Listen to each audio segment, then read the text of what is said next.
नमस्कार दोस्तों, स्वागत है आपका जीके जीएस की एक और क्लास में। तो आज इस वीडियो में कवर करने वाले हैं जीके जीएस के टॉप 30 क्वेश्चन और आंसर को, जो कि आप लोगों के एग्जाम के दृष्टिकोण से बहुत ज़्यादा महत्वपूर्ण है।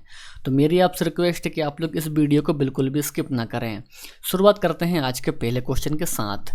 सिमलीपाल राष्ट्रीय पार्क भारत के किस राज्य में स्थित है? वेरी इंपॉर्टेंट क्वेश्चन दोस्तों। सिमलीपाल राष्ट्रीय उद्यान, तो मेरे प्यारे साथियों, ये है उड़ीसा में। तो आपको ध्यान रखना है कि सिमलीपाल राष्ट्रीय पार्क है उड़ीसा राज्य में, ठीक है ना। चलिए, तो आगे है कुंभ स्थल उज्जैन किस राज्य में है? कुंभ स्थल उज्जैन किस राज्य में है? तो मेरे प्यारे साथियों, उज्जैन है मध्य प्रदेश में। इस क्वेश्चन का सही उत्तर हो जाएगा मध्य प्रदेश, यानी कि option number C is the right answer. इसके अलावा यदि आपको इनमें से किसी भी क्वेश्चन का आंसर पता है तो नीचे कमेंट करके आप उस क्वेश्चन का आंसर जरूर बताइए। चलिए, तो आगे है दूध का रंग पीला किस कारण से दिखता है? प्यारा साथियों, इस क्वेश्चन का सही उत्तर है कैरोटीन के कारण दिखता है दोस्तों दूध का रंग पीला। ऑप्शन नंबर ए तीसरे क्वेश्चन का सही उत्तर हो जाएगा। चलिए, तो नेक्स्ट है बरौनी तेल शोधन कारखाना भारत के किस राज्य में है? सही उत्तर रहेगा बिहार। दोस्तों, बिहार में है बरौनी तेल शोधन कारखाना। ऑप्शन नंबर डी चौथे क्वेश्चन का सही उत्तर हो जाएगा। चलिए, तो आगे है प्रोटीन का पाचन अंतिम रूप से कहाँ पर होता है? सही उत्तर रहेगा छोटी आंत। दोस्तों, छोटी आंत में होता है प्रोटीन का पाचन अंतिम रूप से, ये आपको ध्यान रखना है। छठवां क्वेश्चन दोस्तों आता है और बहुत ही बढ़िया क्वेश्चन है कि पंकज आडवाणी का संबंध किस खेल से है? राइट आंसर रहेगा स्नूकर। दोस्तों, पंकज आडवाणी का संबंध है स्नूकर से। नेक्स्ट है गैलीलियो का जन्म किस देश में हुआ था? सातवें क्वेश्चन का सही उत्तर हो जाएगा प्यारे साथियों, इटली में हुआ था गैलीलियो का जन्म, यानी कि option number D is the right answer. चलिए, तो आगे है नासिक किस नदी के तट पर स्थित है? नासिक, दोस्तों नासिक बसा हुआ है गोदावरी के तट पर। इस क्वेश्चन का सही उत्तर हो जाएगा गोदावरी। चलिए, तो आगे है भविष्य का ईंधन किसे कहा जाता है? वेरी इंपॉर्टेंट क्वेश्चन दोस्तों, भविष्य का ईंधन किसको कहा जाता है? 9वें क्वेश्चन का सही उत्तर हो जाएगा दोस्तों हाइड्रोजन। तो मेरे प्यारे साथियों, भविष्य का ईंधन कहा जाता है हाइड्रोजन को। चलिए, तो आगे है पटाखा किस देश की मुद्रा है? पटाखा किस देश की मुद्रा है? 10वें क्वेश्चन का सही उत्तर है दोस्तों मकाऊ। तो मकाऊ की मुद्रा है पटाखा, यानी कि option number C is the right answer. Next है कपास के उत्पादन के लिए सबसे उत्तम मिट्टी कौन सी है? तो मेरे प्यारे साथियों, कपास के उत्पादन के लिए सबसे उत्तम मिट्टी होती है काली मिट्टी।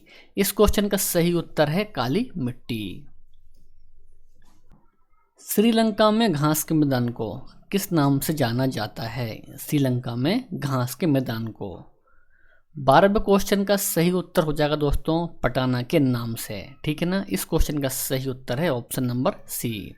चलिए, तो आगे बढ़ते हैं फेराडे किस देश के निवासी थे? फेराडे किस देश के निवासी थे?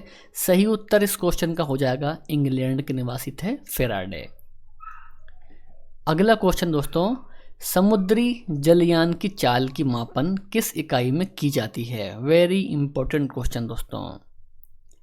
राइट आंसर इस क्वेश्चन का हो जाएगा नॉटिकल मील घंटा के रूप में समुद्री जलयान की चाल को मापी जाती है। तो ऑप्शन नंबर ए इस क्वेश्चन का सही उत्तर हो जाएगा, और दोस्तों ये आपको ध्यान भी रखना है। अगला क्वेश्चन करेंगे वाटर पोलो खेल में एक पक्ष में कितने खिलाड़ी होते हैं? वाटर पोलो के खेल में एक पक्ष में कितने खिलाड़ी होते हैं? तो सही उत्तर इस क्वेश्चन का हो जाएगा 7 खिलाड़ी होते हैं, ठीक है ना। डी इस क्वेश्चन का सही उत्तर है। हवा में ध्वनि का वेग बताना है यहाँ पर आपको। क्या रहेगा दोस्तों हवा में ध्वनि का वेग? सही उत्तर इस क्वेश्चन का रहेगा 332 मीटर पर सेकंड होता है हवा में ध्वनि का वेग। प्यारे साथियों, ये भी आपको ध्यान रखना है। यहां पर आपको बताना है कि संघ सूची में कुल कितने विषय हैं। सही उत्तर इस क्वेश्चन का दोस्तों 100 विषय हैं संघ सूची में, ये भी आपको ध्यान रखना है। आगे है दाब बढ़ने पर द्रव के क्वथनांक पर क्या प्रभाव पड़ता है? बताइए दोस्तों, क्या प्रभाव पड़ेगा दाब के बढ़ने पर? सही उत्तर इस क्वेश्चन का दोस्तों हो जाएगा बढ़ेगा। ठीक है ना। इस क्वेश्चन का सही उत्तर है दोस्तों कि दाब बढ़ने पर द्रव का क्वथनांक बढ़ेगा। ठीक है ना, ये भी आपको ध्यान रखना है। चलिए, तो यहाँ बताइए आपकी हल्दिया तेल शोधक कारखाना किस राज्य में है? मेरे प्यारे साथियों, पश्चिम बंगाल में है हल्दिया तेल शोधक कारखाना। चलिए, नेक्स्ट है, किस गुप्त शासक को विक्रमादित्य की उपाधि प्रदान की गई थी? वह गुप्त शासक कौन था? मेरे प्यारे साथियों, वह था चंद्रगुप्त द्वितीय। इस क्वेश्चन का जो सही उत्तर है ना, वह रहेगा चंद्रगुप्त द्वितीय, यानी कि option number C is the right answer. चलिए, यहां बताइए एक्सरे का आविष्कार किसने किया था? एक्सरे का आविष्कार दोस्तों किया था रोएंटजन ने। रोएंटजन इस क्वेश्चन का सही उत्तर है, यानी कि ऑप्शन नंबर बी। चलिए, तो यहां बताइए आर्किमिडीज किस देश के मूल निवासी थे? आर्किमिडीज सही उत्तर है दोस्तों, ग्रीस के मूल निवासी थे Archimedes. Option number C is the right answer. चलिए, तो यहां बताइए आप कि वर्तमान में जर्मनी की मुद्रा क्या है? जर्मनी की मुद्रा क्या है? डॉलर, पाउंड, यूरो या फिर रुपया?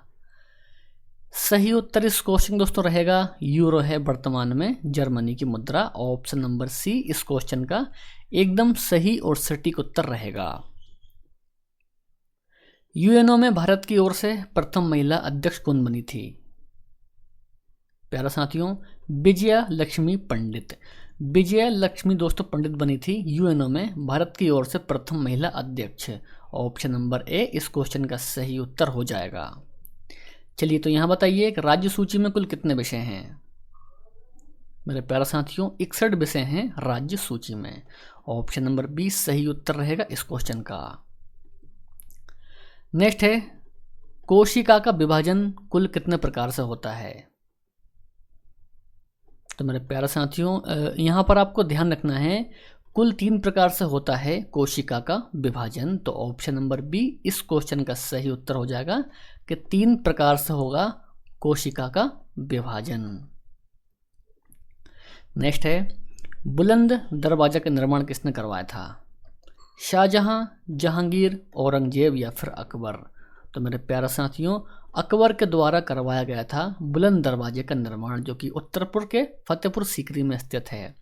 ऑप्शन नंबर यहाँ पर जो डी है ना, इस क्वेश्चन का सही उत्तर हो जाएगा और इसको भी आपको ध्यान रखना है। नेक्स्ट है, कोशिका के अंतर्गत कोशिका के किस अंग में प्रोटीन संश्लेषण होता है? तो मेरे प्यारे साथियों, प्रोटीन का संश्लेषण होता है राइबोसोम के अंतर्गत यानी कि ऑप्शन नंबर ए इस क्वेश्चन का सही उत्तर हो जाएगा। ठीक है दोस्तों, तो ये भी आपको ध्यान रखना है। समवर्ती सूची में कुल कितने विषय हैं बताइए दोस्तों? यहाँ पर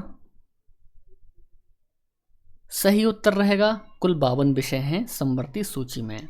ऑप्शन नंबर सी इस क्वेश्चन का सही उत्तर है। आज का अंतिम क्वेश्चन दोस्तों, मूल कर्तव्य को किस देश के संविधान से लिया गया है? ध्यान रखना है आपको, सोवियत संघ के संविधान से लिया गया है मूल कर्तव्य को, यानी कि ऑप्शन नंबर बी इस क्वेश्चन का सही उत्तर हो जाएगा प्यारा साथियों। और ये रहा आज का आपका टेस्ट क्वेश्चन। रेगिस्तान का जहाज किसे कहा जाता है बताइए? ऊंट, घोड़ा, बैल या फिर गधा को? प्यारा साथियों, कमेंट करके इस क्वेश्चन का आंसर आपको अभी बताना है। वीडियो के विषय में आपकी क्या राय है तो ये भी आपको कमेंट करके बताना है। वीडियो पसंद आया हो तो लाइक कर दीजिए, अपने दोस्त और भाई बहन में शेयर कर दीजिए। तो मिलते हैं नेक्स्ट वीडियो में। जय हिंद, वंदे मातरम।